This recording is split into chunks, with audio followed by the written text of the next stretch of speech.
पहली बात तो मैं ये कहूँ कि मैंने रिज़ाइन दिया है। मैंने अभी तक किसी भी पार्टी को ज्वाइन नहीं किया है। जो भी सोशल मीडिया पे चलना बिल्कुल गलत है। मैंने पार्टी से इस्तीफ़ा दिया है। मैं बिल्कुल अलग थलग बैठा हूँ। मैंने किसी भी पार्टी को ज्वाइन नहीं किया। रही बात सदर साहब जो बोल रहे हैं कि हमने किसी को टिकट नहीं दिया।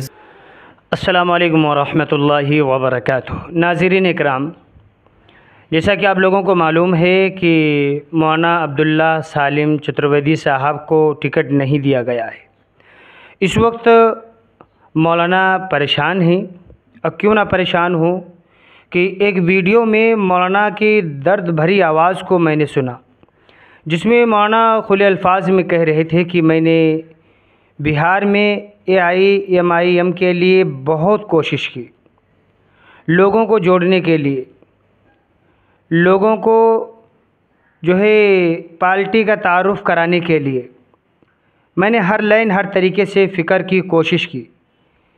मेरे अज़ीज़ दोस्तों, 5 सालों के बाद में इलेक्शन आता है और जिस शख्स को 5 साल मेहनत कराई जाए और फिर उसको टिकट न दिया जाए, उसके दिल पर क्या गुजरेगी वो हकीकत है। मौलाना इस वक्त परेशान है क्योंकि उनको टिकट नहीं मिला है। मौलाना इलेक्शन में खड़ा होना चाहते थे।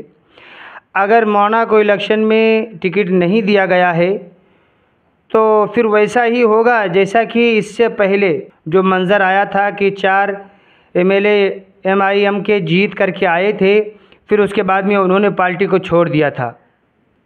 मुसलमानों को बेवकूफ़ बना दिया गया था, मुसलमानों को उल्लू बनाया गया था।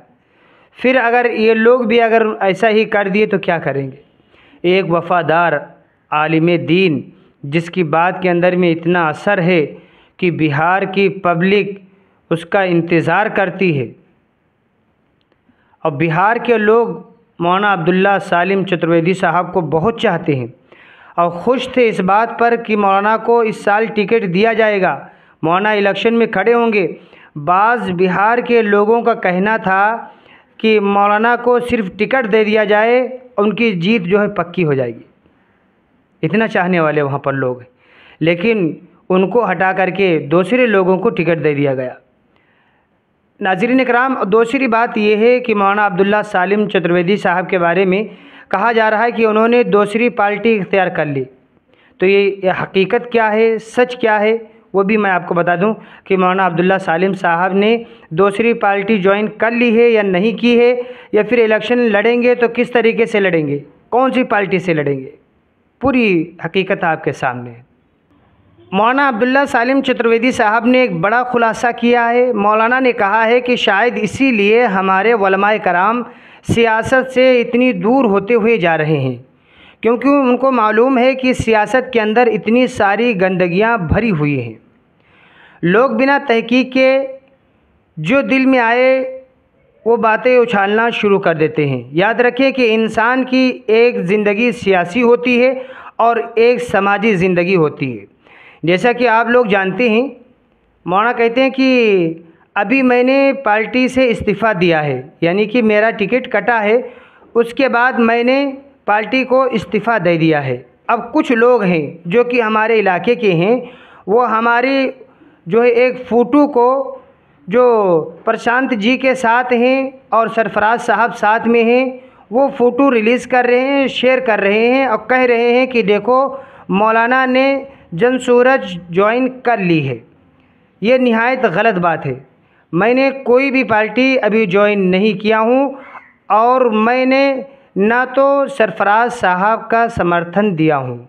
मैं आज भी आज़ाद हूँ और MIM में था, MIM से मैंने रिज़ाइन दिया है। मैं मुकम्मल तौर पर आज़ाद हूँ। आज़ाद उम्मीदवार के तौर पर इलेक्शन लड़ने की मेरी पूरी तैयारी है। मज़ीद मौलाना ने कहा कि ठीक है, वो एक मुलाकात की फ़ोटो है जो फ़ोटो इस वक्त में सोशल मीडिया पर वायरल की जा रही है। बहरहाल ये मौलाना के साथ में बहुत जो है बड़ी नाइंसाफ़ी हुई है कि जो मौलाना दिन रात मेहनतें कर रहे थे, आज जब टिकट देने का नंबर आया तो मौलाना को पीछे कर दिया गया है। जो होशियार लोग थे, अक्लमंद लोग थे, उनको पीछे कर दिया है और जो भागने वाले लोग हैं, ऐसे लोगों को सामने किया जा रहा है। और फिर उस पर भी AIMIM के लोग हैं, वो कह रहे हैं कि मौलाना अब्दुल्ला सालिम चतुर्वेदी साहब को सब्र करना चाहिए और मजलिस के जो फैसले आ रहे हैं उन फैसलों को मानना चाहिए। इसी में मौलाना की जो है फलाह कामयाबी है।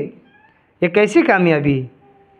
जबकि मौलाना को जो है पार्टी से निकाल दिया गया, टिकट नहीं दिया गया, जबकि इससे पहले टिकट देने के लालच में बातें कही गई थी और उसी की फ़िक्र में मौलाना लगे हुए थे।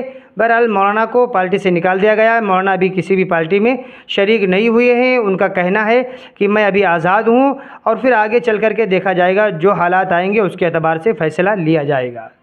नाज़रीन इकराम, इसके मुतालिक आपकी क्या राय है? आप भी हमें कमेंट बॉक्स में ज़रूर बताएँ। अस्सलामु अलैकुम वरहमतुल्लाहि वबरकातुहू।